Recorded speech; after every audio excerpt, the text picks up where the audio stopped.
मित्रों, अपन बात करेंगे संविधान सभा की। और ये बीए प्रथम वर्ष का राजनीति विज्ञान के द्वितीय प्रश्न पत्र का प्रथम इकाई का एक टॉपिक है और ये जयनारायण व्यास विश्वविद्यालय के सिलेबस में दिया हुआ है और ये हमारा संविधान सभा है। अब इससे संबंधित प्रश्न आता है एग्जाम में कि संविधान सभा के ऊपर विस्तार पूर्वक निबंध लिखो या संविधान सभा के ऊपर टिप्पणी लिखो। तो अपना संविधान सभा की बात करेंगे। तो सबसे पहले बात करते हैं कि संविधान की मांग कैसे उठी, संविधान की आवश्यकता क्यों पड़ी। अपन बात करते हैं, हमारे यहाँ पर ब्रिटेन शासन कर रहा था और ब्रिटेन से जो भी कानून बनकर के तैयार होके आते थे वो सारे वहां की संसद के द्वारा पारित होते थे। तो भारतीयों ने कहा हमारे यहाँ पर भी एक संविधान सभा होनी चाहिए और वो संविधान निर्माण करेगी और उसी संविधान के अनुसार शासन का संचालन होगा। तो सर्वप्रथम हमारे यहाँ पर संविधान की मांग उठाई गई 1895 में और इस समय यहाँ पर एक स्वराज विधेयक पारित किया गया था और इस स्वराज विधेयक में संविधान की मांग उठाई गई थी और ये विधेयक तैयार किया था तिलक ने और सर्वप्रथम हमारे संविधान की मांग उठाई गई थी। जब दूसरी बार हम बात करते हैं कि संविधान की बात की थी 1922 में और ये हमारी राष्ट्रपिता महात्मा गांधी ने की थी और महात्मा गांधी जी ने कहा था कि हमारे यहाँ पर शासन का संचालन किसी की इच्छा के अनुसार नहीं होगा, यहाँ एक संविधान होगा और संविधान के अनुसार संचालित किया जाएगा। तो महात्मा गांधी ने हमारे यहाँ पर अपनी संविधान की मांग को पुरजोर से उठाया और फिर बाद में 1924 की बात करें तो 1924 में पंडित मोतीलाल नेहरू ने भी संविधान सभा के लिए अंग्रेजों की समक्ष मांग उठाई और उन्होंने कहा हमारे देश में शासन का संचालन संविधान के अनुसार होना चाहिए, अकॉर्डिंग टू कॉन्स्टिट्यूशन होना चाहिए। जब ये मांग धीरे धीरे बलवत्ती होती गई या धीरे धीरे मांग बढ़ती गई प्रबलता के साथ में, तो यानी हमारे यहाँ पर M.N. रॉय ने पहली बार औपचारिक रूप से संविधान सभा की मांग की। उन्होंने कहा संविधान निर्माण के लिए एक कॉन्स्टिट्यूशन असेंबली होनी चाहिए और वही असेंबली संविधान का निर्माण करेगी। तो ये संविधान सभा की औपचारिक प्रथम बार मांग की गई। कई बार कंपटीशन एग्जाम पूछा जाता है कि संविधान सभा की औपचारिक मांग किसने प्रथम बार उठाई, तो ये मानवेंद्र नाथ रॉय ने उठाई थी। उन्होंने कहा संविधान का निर्माण भारतीयों के द्वारा निर्मित संविधान सभा के द्वारा।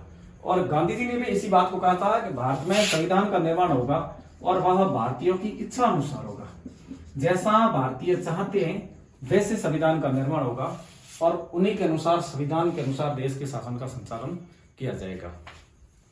अब ये बात हो ही रही थी और इसी दौरान विश्व में एक द्वितीय विश्व युद्ध छिड़ गया और द्वितीय विश्व युद्ध के अंतर्गत भारत के ऊपर शासन था ब्रिटेन का और उस समय ब्रिटेन भी द्वितीय विश्व युद्ध में भाग ले रहा था।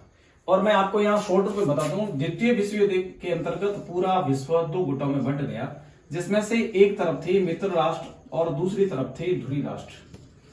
अब मित्र राष्ट्रों में सबसे प्रमुख रूप से उस समय था ब्रिटेन, जिसको हम बोलते हैं यूके, यूनाइटेड किंगडम, और ब्रिटेन भारत के ऊपर प्रशासन कर रहा था। इसके साथ में अपन बात करें तो संयुक्त राज्य अमेरिका है। संयुक्त राज्य अमेरिका के साथ में यदि अपन बात करें तो उस समय सोवियत संघ था, ये भी मित्र राष्ट्रों में शामिल था। और सोवियत संघ के साथ में यदि अपन बात करें तो ये फ्रांस, ये सारे देश मिलकर के मित्र राष्ट्रों के एक साथ बनी सेकेंड वर्ल्ड वॉर में युद्ध लड़ रहे थे। और इनके सामने था जो नाजीवादी या नाजी सेनाओं का प्रमुख गढ़ जर्मनी था। जर्मनी के साथ में जर्मनी का पड़ोसी इटली था और इनके साथ में कंधे से कंधा मिलाकर के युद्ध लड़ रहा था जापान। और ये सेकेंड वर्ल्ड वॉर शुरू हो गया और गांधी जी ने कहा हमारे लिए एक संविधान होना चाहिए और गांधी जी ने एक मौके की तलाश में थे और इस मौके में उन्होंने बनाया कि हमारे लिए संविधान की मांग को पूरा करो। उस समय ब्रिटेन में प्रधानमंत्री थे विंस्टन चर्चिल और विंस्टन चर्चिल ने कहा आपकी संविधान की मांग को हम स्वीकार करते हैं, पर अभी हम द्वितीय विश्व युद्ध लड़ रहे हैं और इस विश्व युद्ध में जीतने के उपरांत भारत में संविधान सभा की मांग को स्वीकार किया जाएगा और संविधान का निर्माण किया जाएगा। मित्रों, जैसे ही सेकेंड वर्ल्ड वॉर समाप्त हो गया और सेकेंड वर्ल्ड वॉर समाप्त हुआ था 1945 के अंतर्गत, जब पर्ल हार्बर पर एक सैनिक अड्डा था संयुक्त राज्य अमेरिका का, जिस पर जापान ने अधिकार कर लिया और इस बात से लेकर के बहुत ज्यादा बकौलाया संयुक्त राज्य अमेरिका और संयुक्त राज्य अमेरिका ने जापान के ऊपर परमाणु हमला कर दिया। और जैसे ही परमाणु हमला हुआ और धुरी राष्ट्रों ने कहा हम युद्ध हार गए और मित्र राष्ट्र युद्ध जीत गए। ये बात 1945 की है। जैसे ही वो युद्ध हारने के उपरांत में मित्र राष्ट्र युद्ध जीत गए तो भारत ने कहा कि जैसी हमारी मांग थी उसी मांग के अनुरूप हमारे यहाँ पर संविधान का निर्माण किया जाए। जैसे 1946 का युद्ध जीतने के उपरांत ब्रिटेन में चुनाव हुई और उस चुनाव के दौरान वहां पर सरकार बदल गई और ब्रिटेन के प्रधानमंत्री बने विंस्टन चर्चिल की जगह क्लाइमेट एटली। क्लाइमेट एटली मजदूर दल के नेता थे और बहुत उदारवादी व्यक्ति थे। उन्होंने भारत की मांग को स्वीकार किया और इसी बड़ी मांग के अनुसार भारत में संविधान सभा के निर्माण को उन्होंने सुना और सुनने के बाद में उन्होंने एक ऐसा योजना बनाई और इस योजना के अंतर्गत भारत में कुछ प्रतिनिधि मंडल भेजा और उसी प्रतिनिधि मंडल ने भारत में संविधान सभा की मांग को स्वीकार किया।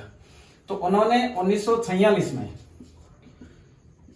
क्लाइमेट एटली ने 3 कैबिनेट के मंत्रियों को भारत में भेजा और उसी कैबिनेट के मंत्रियों को भारत में जो भेजा उसको कहा जाता है कैबिनेट मिशन योजना।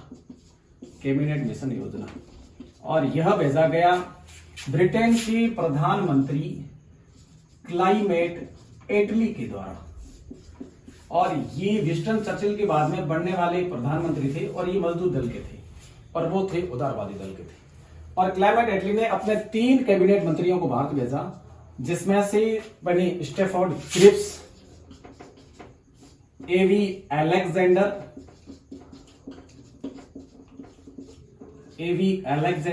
और इनके साथ में पैथिक लॉरेंस।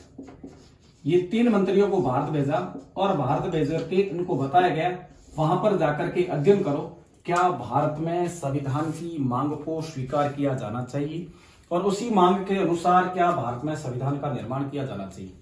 तो ये जो कैबिनेट मिशन है ये भारत आकर के पहुंचा 24 मार्च 1946 को।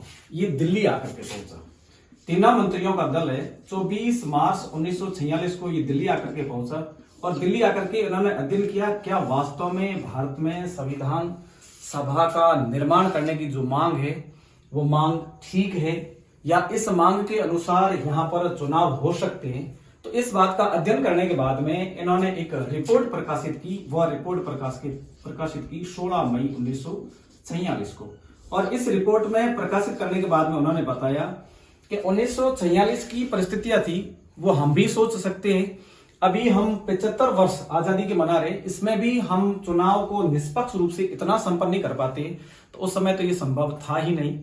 तो उन्होंने रिपोर्ट प्रकाशित करने के बाद में कहा कि भारत में इतने संसाधन नहीं है कि संविधान सभा के चुनाव करवाए जाए और इतने लोग साक्षर भी नहीं है कि इन चीजों को जाना जाए। तो उन्होंने कहा कि भारत में संविधान का निर्माण तो भारतीयों के द्वारा किया जाएगा और वो संविधान सभा के द्वारा किया जाएगा, पर संविधान सभा का निर्माण एक तरह से अप्रत्यक्ष रूप से किया जाएगा। और उन्होंने संविधान सभा के लिए जो कुल मेंबर बताए, उन्होंने कहा भारतीय संविधान सभा में जो कुल सदस्य होंगे वो 379 होंगे। ये कुल सदस्य संख्या रखी और इस सदस्य संख्या में भी उन्होंने 3 तरह की कैटेगरी की।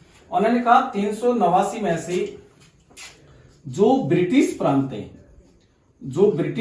है उन ब्रिटिश प्रांतों से 292 सदस्यों का निर्वाचन किया जाएगा। और ये ब्रिटिश प्रांतों में जो वहां पर विधानसभाएं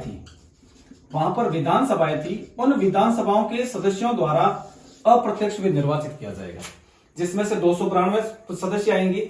और उस समय ऐसे 4 ब्रिटेन के चीफ कमिश्नर थे, जो ब्रिटेन के चीफ कमिश्नर थे, और वहां चीफ कमिश्नर से 4 सदस्यों का निर्वाचन करना तय होगा। तो वहां पर निर्वाचन के द्वारा 296 सदस्यों का निर्वाचन की मांग को स्वीकार किया गया।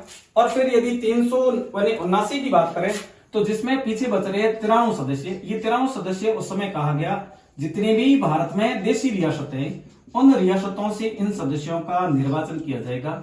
अब निर्वाचन के बजाय उनको कहा कि आप इनको एक समिति के द्वारा मनोनीत करें। तो इन सदस्यों का वहां पर नहीं देशी रियासतों के द्वारा या उनके राज्यों के द्वारा मनोनयन किया जाएगा। और ब्रिटिश प्रांतों के द्वारा 292 सदस्यों का निर्वाचन किया जाएगा और 4 चीफ कमिश्नरों का एक निर्वाचन किया जाएगा। अब ये तो नहीं काफी प्रांत थे और ये भी काफी देशी रियासत थी। अब यदि चीफ कमिश्नर की बात करें तो ये 4 चीफ कमिश्नर थे, जिसमें से 4 सदस्यों किया जाएगा। इसमें मैं आपको एक बता देता हूं, एक छोटा सा ट्रिक है कि यदि अपन बात करें ए, बी, सी और डी की, तो 4 ऐसे क्षेत्र थे जो चीफ कमिश्नर थे।